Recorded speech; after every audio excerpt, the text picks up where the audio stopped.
हमारे श्री जोशी सर, बाकी सभी शिक्षकगण एवं प्यारे बच्चों का मैं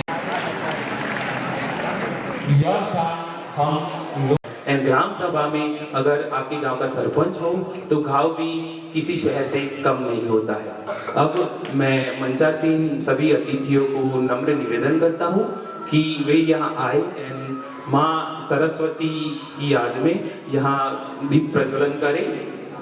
मंचासीन अतिथि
हमारे विद्यालय के वरिष्ठ शिक्षक श्री विकास सर पीजीटी केमिस्ट्री को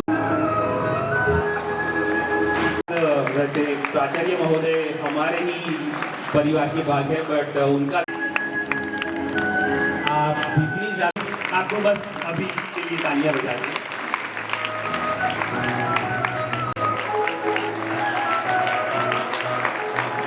धन्यवाद। सालों पहले से 4,000 सालों पहले से यहाँ और पंचायती राज मंत्रालय एवं शिक्षा मंत्रालय एक आपके सामने एक नया कार्यक्रम ला रहा है, जिसके माध्यम से आप ग्राम सभा को जाने, गांव को जाने, क्योंकि इससे पहले हम यूथ का वो चीज है, वो लोकशाही का वो अंग है जो आपको जानना चाहिए। एक सजग नागरिक बनने के लिए इसकी सूझबूझ, इसकी जानकारी आपको होनी चाहिए। इसी विषय पे ज्यादा ज्ञान के लिए मैं आमंत्रित करना चाहूंगा श्रीमान अरविंद शर्मा सर को।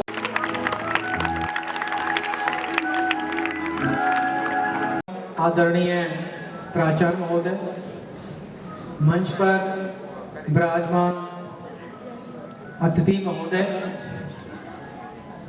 मेरे साथी शिक्षक साथियों एवं प्यारे बच्चों, मैं अरविंद शर्मा, पीजीटी इतिहास जवाहर नवोदय विद्यालय अमरेली, आप सभी का आज के इस भव्य कार्यक्रम में हृदय की कोटि कोटि से प्रणाम करता हूँ, स्वागत करता हूँ, आभार व्यक्त करता हूँ। कुछ समय पूर्व मैं और हमारे श्रीमान भूपेंद्र सर एक ट्रेनिंग के लिए गए थे। उस समय ये विषय हमारे लिए नया था, जो भी हमें बताया गया उसमें से कुछ उद्देश्य मैं आपके सामने यहाँ रखने का प्रयास करता हूँ। जब हम ट्रेनिंग में गए तो हमें भी लगा ये नई शुरुआत क्या है।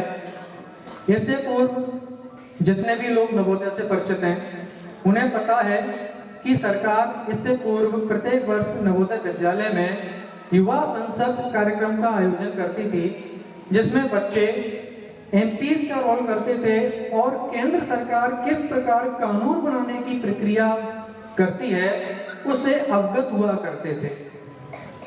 वर्तमान सरकार के दोनों मंत्रालय, शिक्षा मंत्रालय एवं ग्राम पंचायत मंत्रालय, इन दोनों के संयुक्त प्रयास से एक नया कार्यक्रम लाया गया, जिसकी सोच अमेरिका से ली गई।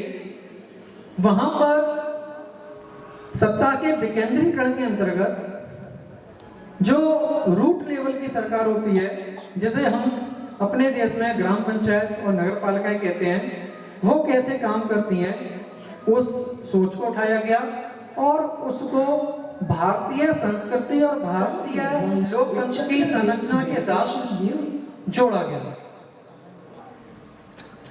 सरकार चाहती है कि एक सरकार जो ग्रामीण लेवल पर होती है, जहां लोगों की सीधी भागीदारी होती है, जहां की समस्याएं लोगों से सीधे जुड़ी होती हैं, उन सरकार की कार्यप्रणाली कैसे होती है और उस ग्राम पंचायत की कार्यप्रणाली में किस प्रकार उस गांव के लोग अपनी भागीदारी निभा सकते हैं और गांव की समस्याओं का समाधान करते हुए अपने अपने गांव को समृद्ध बना सकते हैं। दूसरा उद्देश्य सरकार का यह है कि राजनीति से बाहर रहकर राजनीति की बुराई करना बहुत आसान है। सरकार चाहती है कि विकसित भारत में युवा पीढ़ी, जो बच्चे हमारे सामने बैठे हैं, विशेषकर सरकार का उद्देश्य था 9 to 12 के बच्चे जो अगले 7 से 8 साल बाद समाज में जाएंगे, वोट देने लायक होंगे और चुनाव लड़ने लायक होंगे, तो सरकार का उद्देश्य है कि एक नई पीढ़ी जो ईमानदार हो, कर्मठ हो और वो राजनीति में आए और एक स्वच्छ राजनीति के माध्यम से देश को विकसित बनाने में अपना योगदान दे और साथ ही युवा पीढ़ी देश का नेतृत्व करे। लोगों को लगता है कि राजनीति पार्ट टाइम है। जब हम वहां गए तो हमें बहुत सारे देश के अलग अलग हिस्सों के ऐसे एग्जाम्पल दिखाए गए, जहां एक गांव का एग्जाम्पल था, IITian लड़की जो अमेरिका में जॉब करती थी, उसने अमेरिका का अपना जॉब छोड़ा, अपने गांव आई और सरपंच का चुनाव लड़ा। उसको जनता ने विजयश्री प्रदान की और उसने अपने गांव को अपनी उस IIT की एजुकेशन के माध्यम से देश का हाईटेक गांव के रूप में डेवलप करा। तो आने वाली पीढ़ी बेशक डॉक्टर बने, इंजीनियर बने, बड़े बड़े व्यवसाय ले, उसके बाद भी ग्रुप लेवल पर, गांव के लेवल पर आप राजनीति को भी अपना कैरियर बना के देश के विकास और समृद्धि में अपना योगदान दे सकते हैं और आप एक जागरूक नागरिक के रूप में भी योगदान दे सकते हैं। इन्हीं उद्देश्यों को पूरा करने के लिए कार्यक्रम सरकार द्वारा रखा गया है। इन्हीं जानकारी के साथ मैं अपनी वाणी को विराम देता हूं और भूपेंद्र सर को आमंत्रित करता हूं कार्यक्रम को आगे बढ़ाने के लिए। धन्यवाद सर। ग्राम सभा के क्या उद्देश्य होते हैं उसके बारे में बताया। अब मैं मंचासीन अतिथि प्राचार्य महोदय से अनुमति चाहता हूँ कि क्या हम ये कार्यक्रम शुरू कर सकते हैं। धन्यवाद सर, तालियां बजा के स्वागत करेंगे। आज 22 नवंबर शनिवार शाम 6 बजे ग्राम सभा का आयोजन किया है और सभी को आमंत्रित किया जाता है। सभी जरूर आइएगा।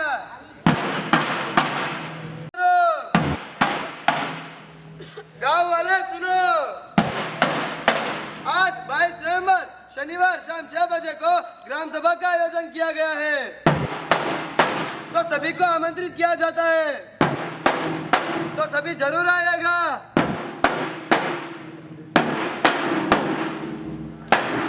तालियां बजा सकते हैं आप। हमारी ग्राम सभा की सरपंच गजल वेकरिया आपको ग्राम सभा के कुछ उद्देश्य बताना चाहती हूँ। मॉडल युवा ग्राम सभा का पहला और सबसे महत्वपूर्ण उद्देश्य है नेतृत्व क्षमता का विकास करना। इस मंच के माध्यम से हम सीखते हैं कि एक नेता केवल आदेश देने वाला नहीं होता, बल्कि समस्याओं को समझकर समाधान खोजने वाला व्यक्ति होता है। दूसरा उद्देश्य है व्यक्तियों लोकतांत्रिक मूल्यों की समझ बढ़ाना। यहाँ हम चर्चा, संवाद, विचार विमर्श के माध्यम से सीखते हैं कि निर्णय निर्माण की प्रक्रिया में व्यक्ति की भागीदारी कितनी महत्वपूर्ण होती है। तीसरा उद्देश्य है सामाजिक जिम्मेदारी की भावना बढ़ाना। एक छात्र के रूप में हम सिर्फ अपनी पढ़ाई तक सीमित नहीं है, बल्कि गांव, समाज और हमारे आसपास के परिवेश के लिए प्रति भी उत्तरदायी है। चौथा और महत्वपूर्ण उद्देश्य है समस्या समाधान कौशल का विकास करना। इस सभा में हम स्थानीय समस्याओं को पहचान कर उनके समाधान की योजनाएं बनाते हैं, फिर चाहे वो स्वच्छता से जुड़ी हो, पर्यावरण संरक्षण से या सामाजिक मुद्दों से जुड़ी हुई हो। साथ ही यह मंच हमें युवा सशक्तिकरण की दिशा में आगे बढ़ाता है, जिससे हम अपना प्रतिभा, ऊर्जा और नवाचार का प्रयोग समाज में सकारात्मक परिवर्तन के लिए करते हैं। धन्यवाद।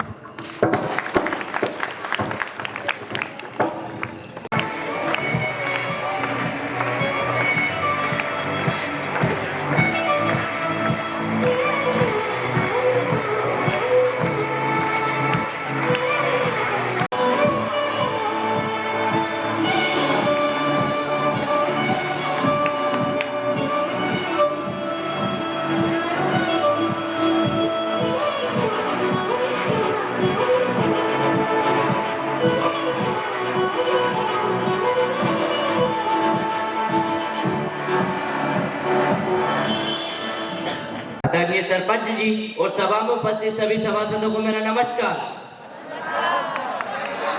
आज हम पुनः 3 महीने बाद इस सभा में एकत्रित हुए। पिछली सभा में हमने कुछ महत्वपूर्ण मुद्दों पर चर्चा की थी, जिसमें से एक मुद्दा हैंडपंप लगवाने का था, जिसके अंतर्गत 10 हैंडपंप लगवाने थे, जिसमें से 7 का कार्य पूर्ण हो चुका है और 3 का कार्य अभी जारी है। और मैं आप सभी को आश्वासन देता हूँ कि उनका कार्य भी जल्द पूर्ण किया जाए। एक और मुद्दा सोलर लाइट लगवाने का था, जिसका कार्य पूर्ण हो चुका है। इस सभा में हम आदरणीय गजल वेकरिया जी की अध्यक्षता में कुछ नए और महत्वपूर्ण मुद्दों पर चर्चा करेंगे। अब मैं आदरणीय सरपंच जी से सभा आरंभ करने की अनुमति चाहता हूँ। अनुमति है, सभा आरंभ कीजिए। धन्यवाद महोदय जी। अब आप सभी बारी बारी और शांतिपूर्वक अपने मुद्दे सरपंच जी और सभा को उपस्थित सभी सभासदों के समक्ष रखिए। धन्यवाद। सरपंच जी और यहाँ उपस्थित सभी ग्रामवासियों को मैं नमस्कार। मेरा प्रश्न अत्यंत ही गंभीर है और मेरा ऐसा मानना है कि मेरे इस प्रश्न की ओर गौर किया जाना चाहिए। तो मेरा प्रश्न यह है कि हमारा गांव एक घने जंगल के पास में आता है, जिसके कारण हमारे गांव में जंगली जानवर का आना जाना रहता ही है। तो वह जंगली जानवर हमारे गांव में घुसकर कई तकलीफें पैदा करते रहते हैं, जिसके कारण हमारे गांव वालों को कई मुश्किलें आती है। और अभी हाल ही की बात करें तो 1 महीने पहले ही हमारे गांव में एक तेंदुआ घुसा, जो एक छोटे से 12 साल के बच्चे को उठाकर ले गया। इस घटना की रिपोर्ट हमने सरपंच जी एवं फॉरेस्ट डिपार्टमेंट तक भी पहुंचाई थी, तो अभी तक ना ही उस बच्चे का और ना ही उस तेंदुए का कुछ पता चल पाया। और दूसरी अभी हाल ही की घटना की बात करें तो हमारे ही गांव के एक निर्धन पशुचारक श्री लक्ष्मण चाचा, जिनके यहाँ से 10-11 दिन पहले ही 2 भेड़ और 1 गाय को एक तेंदुआ उठाकर ले गया था, जिनका भी अभी तक कुछ पता नहीं चल पाया। और जहाँ तक मेरा मानना है कि वह तेंदुआ जो हम उस 12 साल के बच्चे को उठाकर ले गया था, वह तो अब तक मानव पक्षी भी बन चुका था, जिसके कारण वो हमारे गांव में दूसरी बार भी घुस सकता है और वैसा ही आतंक मचा सकता है जैसा उसने पहली बार मचाया था। और ऐसा नहीं है कि वो सिर्फ हमारे गांव के गरीबों के घर ही आएगा।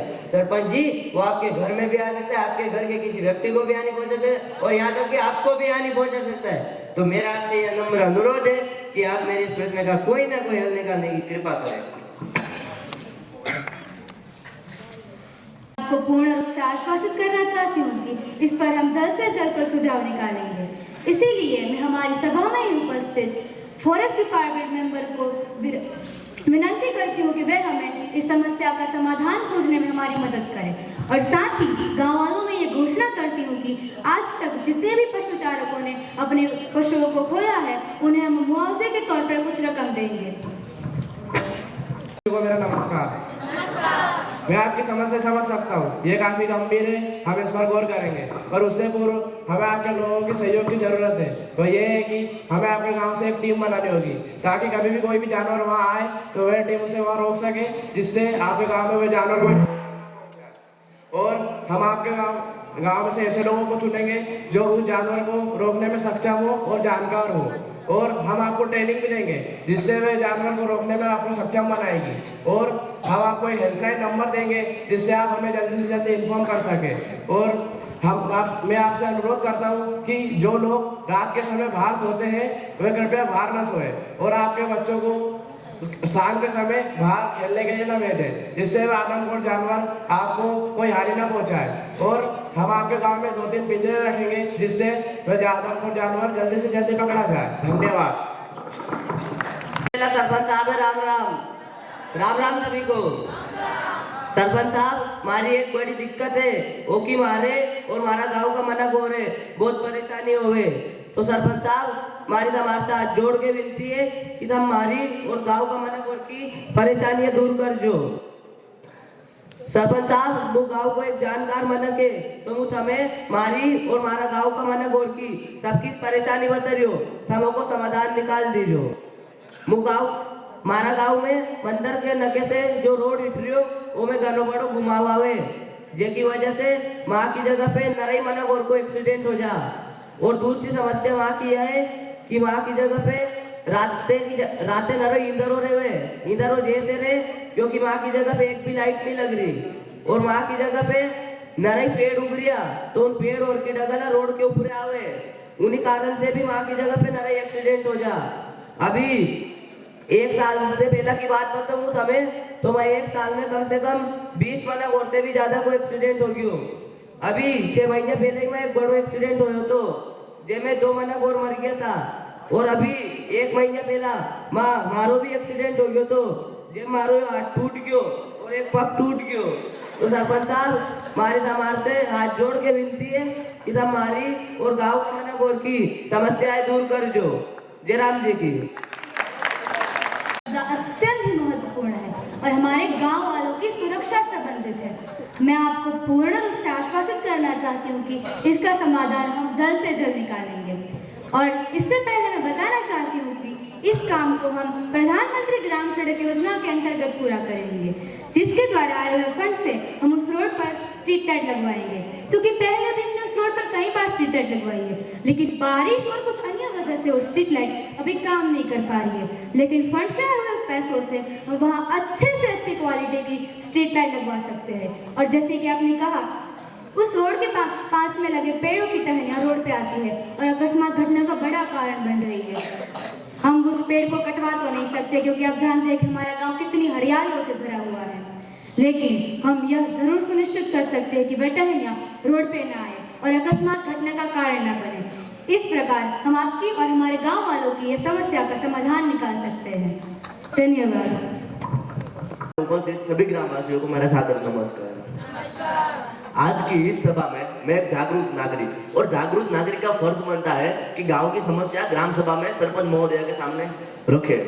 तो मेरी समस्या अत्यंत ही गंभीर है और उसे गंभीर लेना भी चाहिए, क्योंकि उस समस्या से हमारा गांव का वर्तमान खराब हो रहा है, और जो उस पर गौर नहीं किया गया तो उससे हमारे गांव का भविष्य भी खराब हो सकता है। तो मेरी समस्या रख रहा हूँ, आप ध्यान से सुनेगा।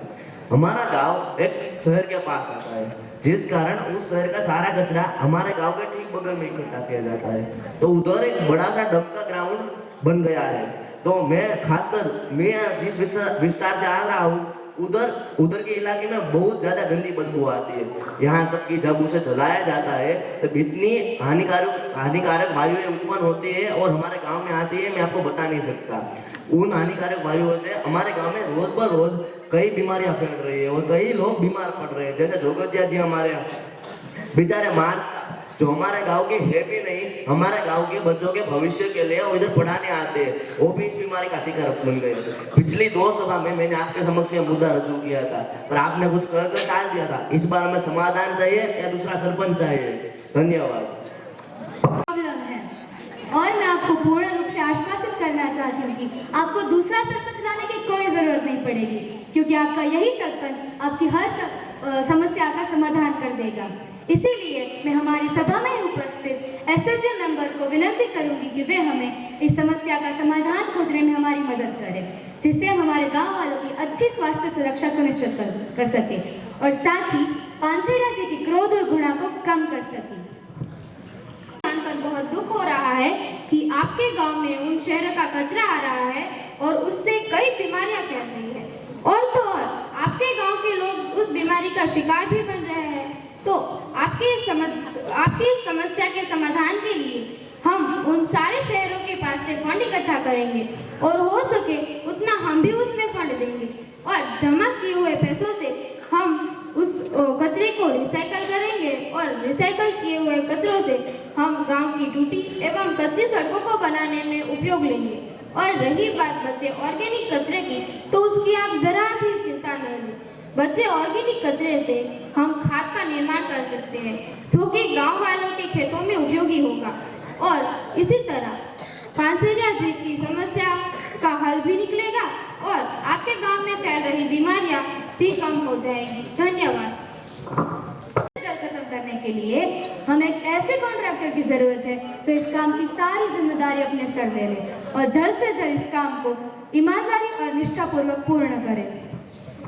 ठेकेदार होने के नाते मैं यह कहना चाहता हूँ, हमारे गांव में जो कचरा आ रहा है उस कचरे को हम तकनीकी माध्यम से पुनः नवीनीकरण करके रोड बनाएंगे, जिससे कि किसी भी नागरिक को परेशानी नहीं होगी और वह रोड इतना टिकाऊ और इतना मजबूत होगा कि 100 सालों तक चलेगा। धन्यवाद। गाँव के 200 से 300 विद्यार्थी जाते हैं। हमारे विद्यालय में विद्यार्थियों की संख्या बहुत ही कम है। इस कारण से सरकार हमारा विद्यालय बंद भी करवा सकती है। तो सरपंच महोदया, आपसे मैं विनम्र निवेदन करूंगा कि आप इस मुद्दे का समाधान ढूंढें और गाँव वालों से ये पूछें कि अपने बच्चों को सरकारी विद्यालय में क्यों नहीं पढ़ा रहे हैं। धन्यवाद।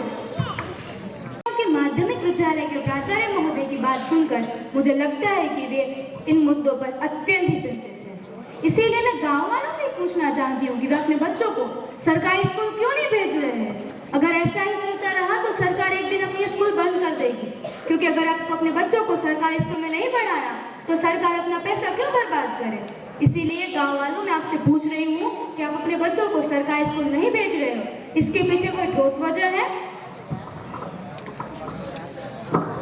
અરે બેન, તમે આમ શું કહો? તમે આવ્યા છો કોઈ દી સરકારી નિહાળમાં? તમે પગે મેં કહે કોઈ દી? અને મેં તો કોઈ દી નથી જોયું કે કોઈ સાહેબો કે કોઈ મેડમ મને ભણાવતા હોય. એટલે અમારા છોકરા હું અભણ રે સવારે ઉઠી ઉઠીને લોકો હું દાડે કામ ઢોળવા જવાનું અમને બધી જ ખબર છે. તમે એવું ઈચ્છો છો ને કે અમારા છોકરા તમારા ઘરે કામ કરવા આવે, મજદૂરી કરે, એટલા માટે જ તમે અમારા છોકરાઓને સરકારી નિહાળમાં મોકલવા માંગો છો. हाँ हाँ सही बात है। हम अपने बच्चे को स्कूल क्यों भेजते हैं? कि उसे अच्छी शिक्षा मिले और वह उसका भविष्य उज्जवल हो। लेकिन आपके स्कूल में तो ढंग के टीचर्स ही नहीं है, तो उसका भविष्य कैसे उज्जवल होगा? और हम अपने बच्चे की भविष्य की जिंदगी को उज्जवल देखना चाहते हैं, नहीं कि हमारे जैसे मजदूरों की जिंदगी। और प्राइवेट स्कूल में देखें तो वहाँ नियमित एवं उच्च शिक्षक है, हर क्लास में स्मार्ट बोर्ड है, ढंग की पढ़ाई हो रही है। और इंग्लिश की तो क्या ही बात की जाए, उनका तो कोई मुकाबला ही नहीं कर सकता। इंग्लिश देखना चाहोगे बेटा? Johnny, Johnny, yes papa, eating sugar no papa, telling lies no papa, open your mouth, ha ha ha ha ha ha ha ha. देखा, और आपके स्कूल के बच्चे तो ढंग की हिंदी तक नहीं बोल पाते। इसी कारण हम अपने बच्चे को सरकारी स्कूल में नहीं भेजते। सरकारी स्कूल क्या ऐसे होते हैं?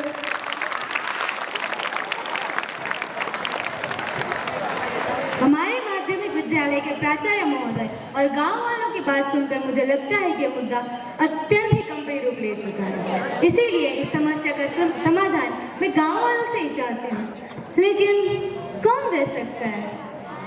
हाँ, शिक्षा के क्षेत्र में एक शिक्षक के अलावा अच्छा सुझाव कौन दे सकता है खरा? इसीलिए मैं हमारे गांव की पूर्व शिक्षिका और हाल की वार्ड मेंबर पूर्वाबा से निवेदन करती हूं कि वे हमें इस समस्या का सुझाव दें, जिससे हमारे गांव के बच्चों को अच्छे से अच्छी शिक्षा दे सके। सभी सभासदों तथा यहाँ उपस्थित सभी ग्रामजनों को मेरा नमस्कार। गांव वालों, दूसरों की बातें सुनकर हमारे स्कूल को हल्के में मत लो। आप अभी वहाँ जाकर तो देखिए बच्चों को कितनी सुविधाएं मिल रही है। और भारत सरकार ने समग्र शिक्षा योजना जैसी कई योजनाएं लागू की, जिसके अंतर्गत मध्याह्न भोजन तथा विनामूल्य पुस्तक जैसी कई चीजें दी जाती है। और अभी हाल ही में भारत सरकार ने कई ऐसी योजनाएं लागू की है, जिससे GED, नीट जैसी उच्च परीक्षाएं और अन्य उच्च शिक्षाएं भी हमारी मातृभाषा में हो सके ऐसा प्रबंध किया है।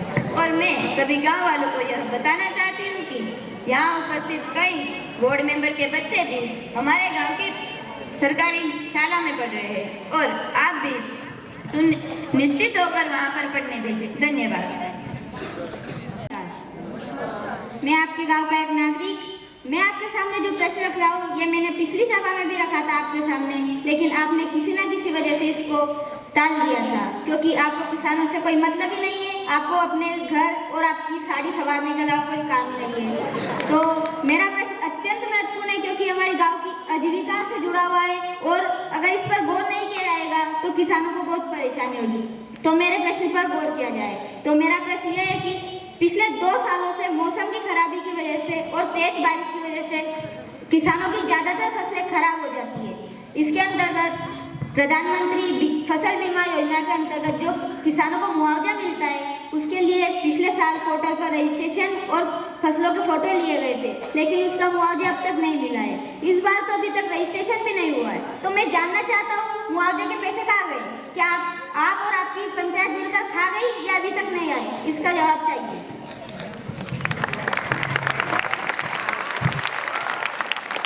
हर कोई भ्रष्टाचारी ही होता। आप आपकी तो आंखों में भ्रष्टाचार है, इसलिए आपको सब जगह भ्रष्टाचार दिख रहा है। और एक बात गाँव वालों आपको सभी को बताना चाहती हूँ, मुआवजा देना हमारा काम नहीं है। मुआवजा सरकार सीधा आपके बैंक अकाउंट में डालती है, जिसमें भ्रष्टाचारी की कोई बात ही नहीं आती। और ग्राम पंचायत का काम है सिर्फ आपके फसलों के फोटो और वीडियो अपलोड करना, जो पिछले साल हमने समय के अनुसार कर दिए थे। तो आपको हमें सूचित करना चाहिए था ना। अगर ये बात है तो आप गांव वालों किसानों को जब भी जाना हो मेरे पास आना, मैं अपनी गाड़ी में बिठाकर आपको कलेक्टर ऑफिस ले जाऊंगी। ठीक है। और मैं डाटा एंट्री ऑपरेटर से पूछना चाहती हूँ कि पिछले साल समय के अनुसार रजिस्ट्रेशन करने के बावजूद भी अभी तक किसानों तक मुआवजा क्यों नहीं पहुंचा है? और इस साल का तो रजिस्ट्रेशन भी नहीं हुआ है, आप क्या कर रहे हो? सरपंच जी और यहाँ सभी उपस्थित मेरे ग्रामवासियों को मेरा नमस्कार। मैं एक सरकारी कर्मचारी हूँ। मैंने पिछले साल आप सभी किसान जिनकी फसलें खराब हो गई थी, मैंने उनका रजिस्ट्रेशन किया था क्योंकि आप सभी को मुआवजा मिल सके, और मुझे नहीं पता कि आप सभी का मुआवजा क्यों नहीं मिल पाया। इसलिए मैं पोर्टल पर देखूंगा और मुझे वहाँ से कोई जानकारी ना मिली तो मैं आगे बात करूंगा। और मैं सभी किसानों को आश्वासन देता हूँ कि उनका रजिस्ट्रेशन जल्दी से जल्दी हो, ऐसा मैं प्रयत्न करूंगा। उन्हें सभी किसानों को कहना चाहता हूँ कि उनका मुआवजा जल्दी से जल्दी मिले, ऐसा मैं प्रयत्न करूंगा। धन्यवाद। तो सरपंच जी और यहाँ उपस्थित सभी ग्रामवासियों को जय श्री कृष्ण। तो सरपंच जी, मेरा प्रश्न सुनाने से पहले मैं आपसे विनम्र निवेदन करती हूँ कि मेरी बात को गंभीरता से ले। तो सरपंच जी, हमारे गांव के पीछे ही एक बहुत बड़ा जंगल है जहाँ पे बहुत सारे पेड़ है और आते जाते लोग वहाँ पे कचरा फेंकते हैं, जिसके कारण वहाँ पे बहुत सारी थैलियाँ पड़ी होती। आपको पता भी है कि 2 दिन पहले क्या हुआ था? आपको कहाँ से पता होगा, आप तो अपने काम में बहुत व्यस्त रहते हैं ना। तो सुनिए, 2 दिन पहले हमारे गाँव के 3 लोग उस जंगल में घूमने गए थे, जहाँ में एक व्यक्ति ने सिगरेट पीने के बाद बिना बुझाए वहां पर ही फेंक दी, जिसकी एक गलती के कारण पूरे जंगल में आग लग गई और आग तो पूरे जंगल को जलाकर खाक कर दिया। लेकिन आग के कारण हमारे गांव का वातावरण बहुत प्रदूषित हो गया। तो सरपंच जी, आपसे निवेदन है कि इस समस्या का हल जल्द से जल्द निकालें। धन्यवाद। बंसी जी, आपके द्वारा उठाया गया मुद्दा अत्यंत महत्वपूर्ण और हमारे पर्यावरण से जुड़ा हुआ है, इसलिए मैं आपको पूर्ण रूप से आश्वासित करना चाहती हूँ कि इसका समाधान हम जल्द से जल्द निकले ऐसा प्रयास करेंगे।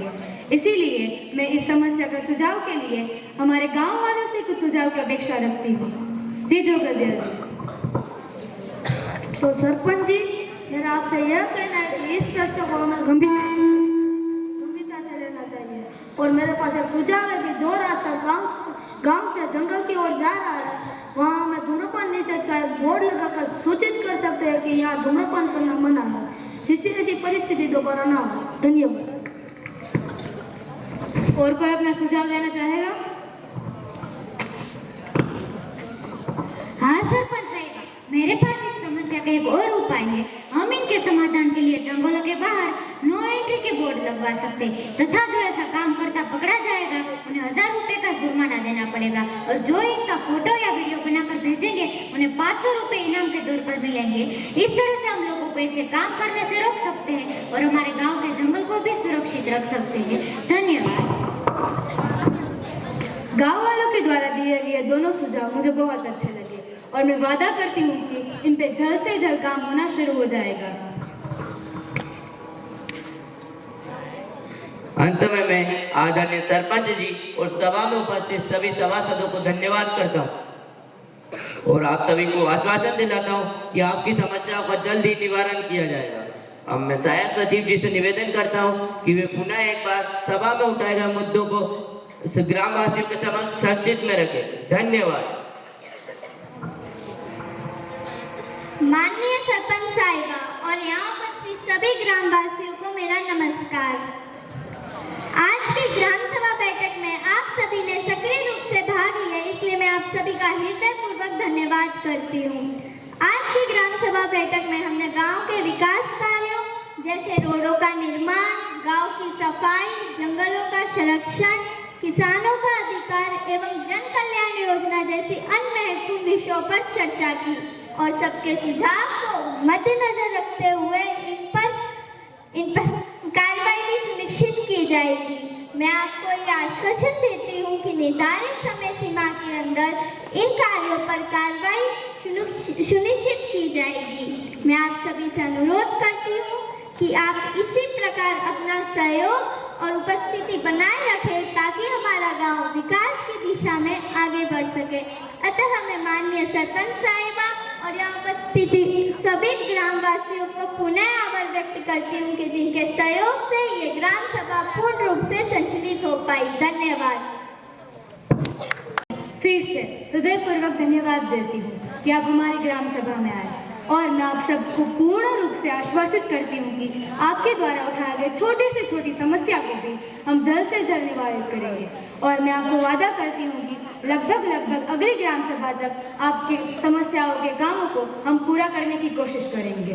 फिर से मैं आप सबका धन्यवाद करना चाहती हूँ कि आपने हमारे गांव की छोटी से छोटी भी समस्या हमारे सामने लाने का प्रयास किया, जिससे हम हमारे गांव की कमजोरियों को पहचान कर उनका समाधान कर सके और हमारे गांव विकास की दृष्टि में आगे बढ़े।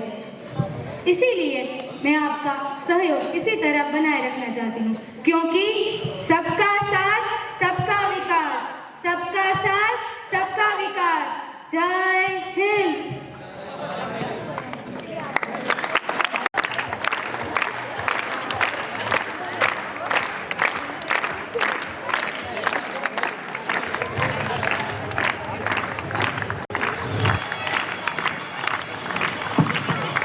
हेलो हेलो हेलो બધા આવ્યા એનો ખૂબ ખૂબ આભાર. हेलो બરાબર ને? આપણે ગામમાં અમે ગામ સભા કરી નથી, ભેગા કરવા પડે બધા ગામમાંથી ગોતીને ભેગા કરી ભાઈ હાલો ગામ સભામાં આવો, બસ કોઈને ફરિયાદ છે કે શું છે એટલે બધા કે કોઈ કે અહીંયા ગટર તૂટી ગઈ, કોઈ કે નળ આવતા નથી, કોઈ કે લેમ્પ ઉડી ગયો છે, એવી ગામ સભામાં ફરિયાદ હોય. એટલે આપણે આજે ગામ સભા નિહાળીને એવી બધી સુપર ગામ સભા હતી એટલે બધા નાના બાળકોએ પછી ગામ સભા જોઈ ન હોય એટલે આજે જે આપણા આચાર્યશ્રીએ આયોજન કર્યું હતું એ ગામ સભામાં સુપર આયોજન છે. એટલે બધા બાળકોએ વાલી ક્યારે પૂછે કેવું કે અમારા નવોદય વિદ્યાલયમાં ગામ સભા હતી ત્યારે બધા આવા પ્રશ્ન થયા હતા એટલે સરપંચને એવી જાણ કરવાની તો ખબર પડે ને કે ભાઈ અહીંયા ગટર લાઇનમાં તકલીફ છે, અહીંયા નળ તૂટવી પાણી આવે છે કે નથી આવતું, અહીંયા લાઇટ લેમ્પ ઉડી ગયો છે. સરપંચને તો આખા ગામને કોઈ રજૂઆત કરે તો જ ખ્યાલ આવે. એટલે ગામ સભા એટલે બોલાવવામાં આવે કે 3 મહિનાની અંદર કે ભાઈ કોઈ પ્રશ્ન હોય, કોઈ ઉપર લેવલે રજૂઆત કરવી હોય, કોઈ ગ્રાન્ટ માગવી હોય તો ગામ સભામાં પ્રશ્ન થાય તો ખબર પડે. અને ગામ લોકો ગામ સભામાં હોય તો ખબર પડે કે ભાઈ આપણે સરપંચે ગામ સભા બોલાવી હતી અને આ પ્રશ્ન ઉપસ્થિત થયા અને આવી રજૂઆત થઈ તો લોકોમાં જાગૃતિ આવે એટલે આ ગામ સભા બોલાવવામાં આવે છે. જય હિન્દ, જય ભારત. भारत सरकार चाहती है और भारत सरकार का ये उद्देश्य है कि 2047 तक हमारे पास एक डेमोग्राफिक डिविडेंड होगा। इसका मतलब ये होता है कि जो 15 से 59 इयर्स की एज में जो बच्चे होंगे, जो काम करने वाले लोग होंगे, वो पूरे विश्व भर में सबसे ज़्यादा होंगे। तो भारत सरकार हमसे ये चाहती है कि हम एक ऐसी पीढ़ी बनाए जो जागरूक हो, सजग हो और देश के विकास के लिए वो काम करती रहे। अब मैं हमारे विद्यालय के प्राचार्य श्री जोशी सर को आमंत्रित करता हूँ कि वे आए एंड बच्चों को आशीर्वचन दें। सर सरपंच मोटा Bhandaria and Sachibai Ratu, Sarpanch Tharwada, respected teachers and beloved students, once again good evening. तो अब जो प्रोग्राम हुआ है, कोई एक बच्चा उठकर बोलेगा कि प्रोग्राम करने के पीछे का मकसद क्या है? Why did we do this? Anybody? कोई है या नवोदय विद्यालय समिति गवर्नमेंट ऑफ इंडिया क्यों बोला कि प्रोग्राम होना चाहिए? Why? बोलो भाई। कोई भी छोकरा हो या छोकरियों, माइक दिया जा रहा है आपको, थोड़ा सा आगे आ जाना। एक आजा तो हिम्मत करो, हाथ ऊंचो करो।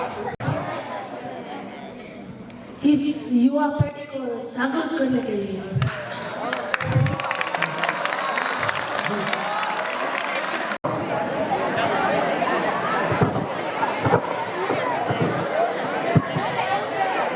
मैं हमारे सरपंच जी से नम्र निवेदन करती हूँ कि ऐसे ही सभी गांववासियों की समस्या को सुने और ध्यानपूर्वक इसका समाधान निकालने का प्रयत्न करें, जिससे हमारा भविष्य आगे बढ़े। धन्यवाद। हमारे देश के गांव विकसित हो इसलिए। हमारे गांव को समृद्ध बनाने के लिए करने के लिए सुनिए, अपना पूरा देश हजारों गांव से भरा है ना? अगर गांव विकसित होता है तो देश विकसित होता है। तो जड़ है अपना गांव। तो गांव को विकसित करने के लिए गांव को कैसे चलाना चाहिए, इसका मॉड्यूल यहाँ पर बनाया गया है ग्राम सभा। अब आप देखिए बहुत सारे बच्चे जो यहाँ पर हैं, सभी को अलग अलग सपने हैं कि किसी को इंजीनियर बनना है, डॉक्टर बनना है, सीए बनना है, आईएएस बनना है, एपीएस बनना है ना? लेकिन यहाँ पर कोई बहुत ही कम बच्चे ऐसे होंगे जिनको लगता होगा कि मैं पढ़ लिख कर बड़ा इंजीनियर होकर अपने गांव में जाऊं, बड़ा सरपंच होकर गांव का उद्धार करूं। ऐसा बहुत कम लोगों को लगता है, बराबर? किसी को लगता है क्या? किसी को लगता है गांव का सरपंच बनो? नहीं लगता? लगता है? तो लगता है तो वो बहुत ही अच्छी बात है। तो इस प्रोग्राम का उद्देश्य है, इस प्रोग्राम का मकसद है कि आप सभी के अंदर ये अवेयरनेस आए कि कैसे एक सरपंच गांव को बदल सकता है, कैसे एक सरपंच गांव को बना सकता है। गांव का मुखिया जो सरपंच होता है, गांव को बनाने के पीछे सरपंच का बहुत बड़ा रोल होता है।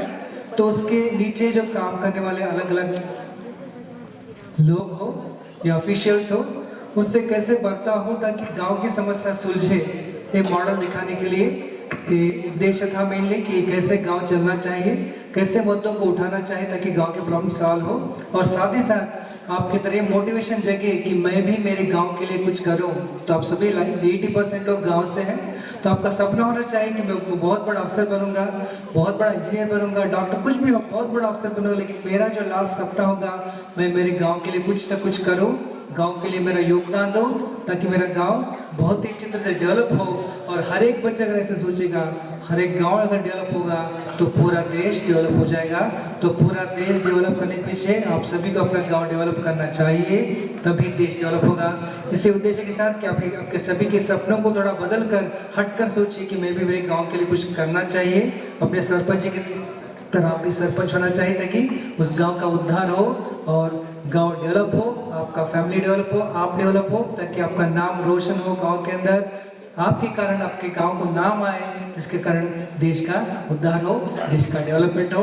सोशल सर्विस डिपार्टमेंट को बहुत बहुत धन्यवाद, उन्होंने बहुत ही बढ़िया प्रोग्राम किया है, thank you very much. And मैं सोचता हूँ कि अपने विद्यालय को बहुत अच्छी तरह से प्राइज आएगा, सेलेक्ट होगा सुमित के साथ। Thank you very much.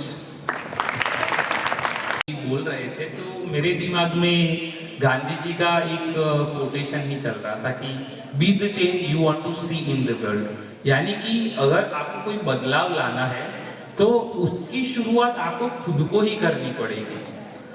अगर मान लीजिए आपको स्वच्छता रखनी है, देश को स्वच्छ बनाना है, तो सबसे पहले आप खुद के जो घर है उसको स्वच्छ रखेंगे। घर स्वच्छ हो गया, उसके बाद आप अपने गांव को स्वच्छ रखेंगे। गांव के बाद जैसे गुजराती में कहते हैं तालुका, जिलो, राज्य, देश, ऐसे करके कि आप कोई भी एम हो उसके लिए अगर खुद आगे आएंगे तो ही वो सक्सेस हो सकता है। एंड गांव वो सबसे छोटा यूनिट होता है जहां से हमारी लोकशाही इसी पे ही निर्भर होती है। जैसे कि हम सोशल साइंस में पढ़ते हैं कि 3 लेवल की हमारी सरकार होती है, केंद्र सरकार, राज्य सरकार एंड लोकल गवर्नमेंट। हम म्यूनसिपैलिटी एंड ग्राम सभा को पढ़ते हैं। तो ग्राम सभा करवाने का उद्देश्य यही था कि आप सजग हो, क्योंकि कभी भी आप MP MLA से ज्यादा इंटरेक्ट नहीं कर पाओगे, बट आपके गांव में सरपंच से इंटरेक्ट कर पाओगे। एंड उसमें अगर कुछ चेंज लाना है, उसको उनको कैसे बोलना है, किसी प्रॉब्लम को कैसे रखना है, इसकी सूझबूझ आपको ग्राम पंचायत देती है।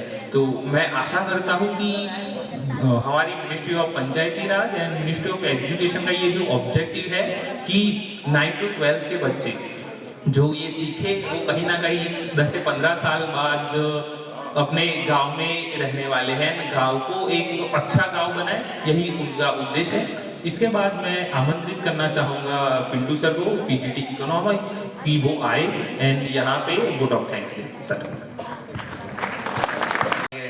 प्राचार्य महोदय, माननीय मुख्य अतिथि, सहायक कर्मचारी, मेरे प्यारे बच्चों, आप सभी को शुभ संध्या। आदरणीय प्राचार्य महोदय श्रीमान मनोज जोशी कुमार सर जी हमारे मुख्य अतिथि के रूप में पहुंचे हैं गांव मोटा भंडारिया से सरपंच श्रीमान जयसुख भाई व ग्राम पंचायत तरवड़ा से सरपंच बच्चू भाई राठौर व सम्मानित शिक्षकगण, प्यारे विद्यार्थियों, आज जीएनवी अमरेली के इस प्रांगण में हम लोगों ने मॉडल युवा ग्राम सभा का आयोजन सफलतापूर्वक किया है और मुझे धन्यवाद ज्ञापित करने के लिए अवसर प्रदान किया, इसके लिए आभार सबसे पहले तो। साथ ही सबसे पहले मैं हमारे प्रधानाचार्य सर का, जिनके मार्गदर्शन में और उनके सहयोग से आज ये कार्यक्रम संभव हुआ है। साथ ही ऐसे सार्थक कार्यक्रम जो कि आपके व्यवहारिक शिक्षण के साथ साथ आपको अनुभव से परिचित कराते हैं, इसके लिए यह महत्व कार्यक्रम रहा है हमारे बीच में। मुख्य अतिथि ग्राम पंचायत से मोटा भंडारिया के सरपंच श्रीमान जयसुख भाई व ग्राम पंचायत तरवड़ा के सरपंच बच्चू भाई राठौर जी का मैं विशेष धन्यवाद करता हूं, जिनकी प्रेरणादायक बातों ने हमारे बीच में सहभागिता और सामाजिक दायित्व का एहसास कराया, जो कि गांव के नागरिक की जिम्मेदारी होती है, उनको बताया। साथ ही सबसे जो देखने की बात थी, हमारे विद्यार्थियों ने इतना उत्साह से जो गांव का एक स्ट्रक्चर या एक संरचना होती है, उसके अंदर किस प्रकार से ग्राम पंचायत काम करती है और स्थानीय मुद्दों को उठाना, जो कि विकेंद्रीयकरण का एक महत्वपूर्ण भाग है, वो हमारे बीच में इतने कम समय में और अच्छे से रिप्रेजेंट किया। मैं इन बच्चों का आभार व्यक्त करता हूं। इससे हमें लग रहा है कि जो हमारे आने वाले विकसित भारत के नेता है या इस देश का मार्गदर्शन करने वाले लोग हैं, वो हमारे बीच में इन बच्चों में से कोई नेता बनेगा और इस देश के विकास में अपना योगदान देगा। इसके साथ ही हमारे बीच में जितने भी प्रबंधन कमेटी, तकनीक कमेटी और इस कार्यक्रम के पर्दे के पीछे काम करने वाले जितने भी सहयोगी हैं, उनका आभार व्यक्त करता हूं। और इस कार्यक्रम का उद्देश्य, जैसे सर ने बताया, खासकर युवाओं के बीच में एक लीडरशिप की और साथ ही साथ हमारी जो सामाजिक दायित्व है उनकी भावना विकसित करना है, क्योंकि देश के अंदर आज भी अगर बात करें तो गांव से कम 45% जो रोजगार दिया जाता है वो गांव से पैदा होता है। और गांव आज भी इस देश की, भारत देश की जो आत्मा है वो गांव के अंदर बसती है। तो गांव का विकास अगर होता है तो गांव के साथ साथ गांव की जो एग्रीकल्चर का भाग है, जो कि देश के अंदर बहुत ही आज अपना जो कंट्रीब्यूशन है वो बहुत कम दे पा रहा, केवल देश की राष्ट्रीय आय के सुनिश्चित की जाएगी तो इस देश का विकास संभव है। साथ ही मैं एक छोटी सी दो चीजें है क्या, कदम से कदम मिलाकर जब साथ चलते हैं तो गांव हो या विद्यालय दोनों ही संवरते हैं। तो गांव का और इसमें जो कंट्रीब्यूशन है वो जरूरी है। तो मैं अंत में जितने भी यहाँ पर विद्वान जन, गांव से आए लोग, उनका आभार व्यक्त करता हूँ और आशा करता हूँ कि आप लोगों ने जो इस कार्यक्रम से सीखा है वो अपने गांव के अंदर अमल में जरूर लाओगे, क्योंकि आप इस देश का आने वाला भविष्य है। इन्हीं शब्दों के साथ मैं आप सभी का आभार व्यक्त करता हूँ। धन्यवाद। जय हिंद, जय भारत। मुझे थोड़ा कुछ याद आया है, मैं थोड़ा बहुत कोरिलेट कर सकता हूँ ऐसे, इसलिए मैं थोड़ा अपना पर्सनल एक्सपीरियंस भी शेयर करना चाहूँगा। मुझे याद है कि 2012 में मैं 9th क्लास में था और मैं भी सर नवोदय विद्यालय साबरकांठा से पढ़ा हूँ। तब हमने यूथ पार्लियामेंट की थी एंड तब मैं अपोजिशन का मेंबर बना था एंड हमने लगभग 2 वीक की प्रैक्टिस के बाद बहुत अच्छा एक यूथ पार्लियामेंट दिया था। तो आज मैं जब इन 9th क्लास के बच्चों को देखता हूँ तो मैं भी अपनी वो मेमोरीज रिविजिट कर रहा हूँ। एंड मैं बताना चाहूँगा सर कि लगभग ये हमने 4 से 5 दिनों में ही ये सब प्रैक्टिस की है।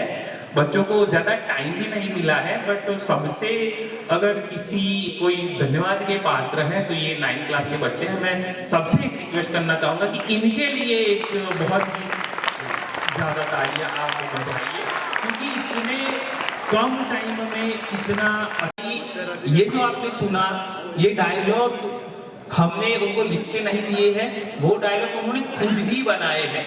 एंड खुद बना के इतने अच्छे से प्रेजेंट करना ये काबिल तारीफ था। दूसरी चीज मैं धन्यवाद देना चाहूँगा हमारे प्राचार्य महोदय का कि हम कभी भी जैसे अरविंद सर हैं, हम कुछ भी डिस्कस करने जा रहे हैं, सर बोलेंगे कि हाँ आपको सही लगा है आप कर लीजिए।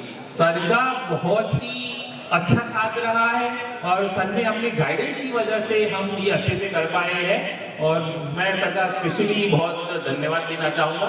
लास्ट चीज में हाँ तालियां बजनी चाहिए सर के लिए। सर बहुत अभी आए हैं बट तो भी उन्होंने स्कूल को इतने अच्छे से समझा है और उन्होंने इतना भरोसा किया कि हम अच्छे से अच्छी चीज दे सकते हैं।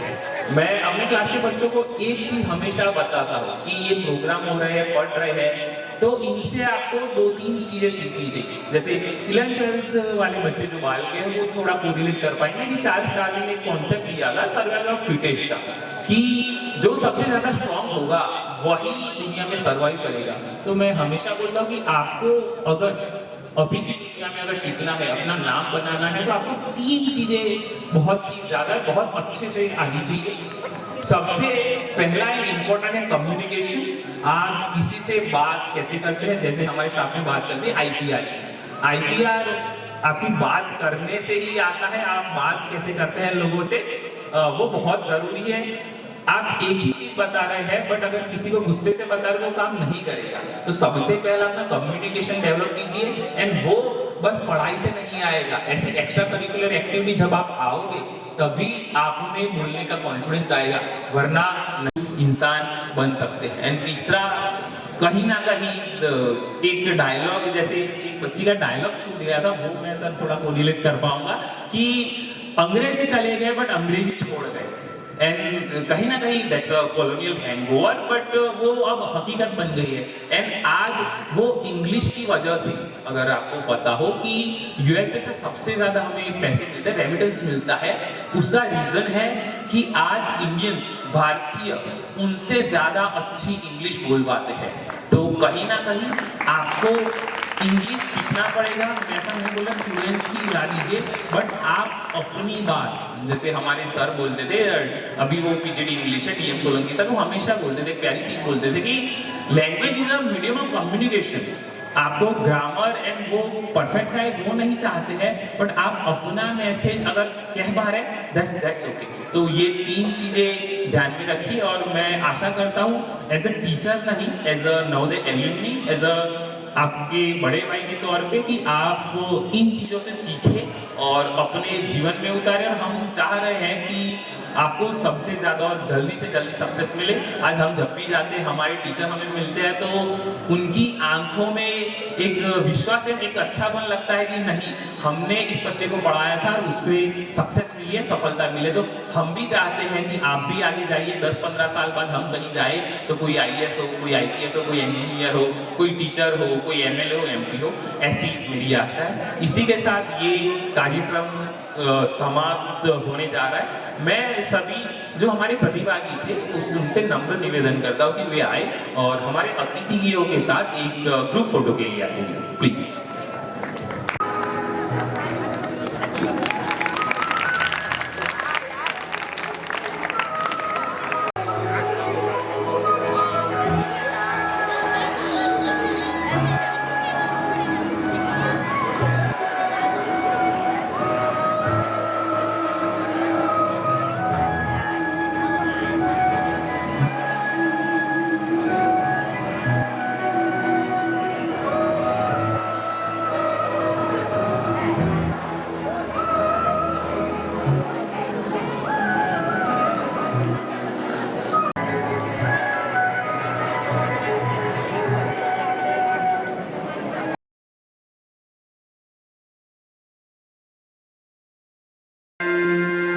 वन्दे मातरम् सुजलां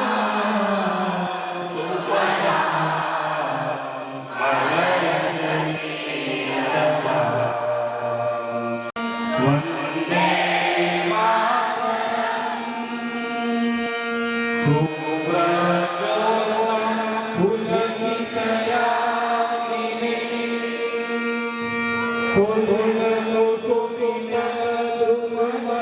पुलकितद्रुममलशोभिनी सुमधुरभाषिणी सुफलां वन्दे मातरम्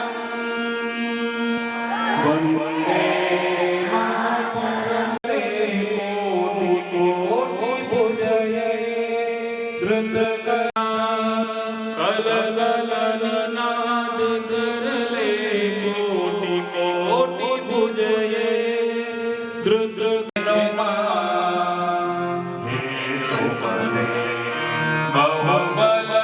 बहुबलधारिणीं नमामि तारिणीं रिपुदलवारिणीं मातरम् वन्दे मातरम् वन्दे मातरम् वन्दे मातरम्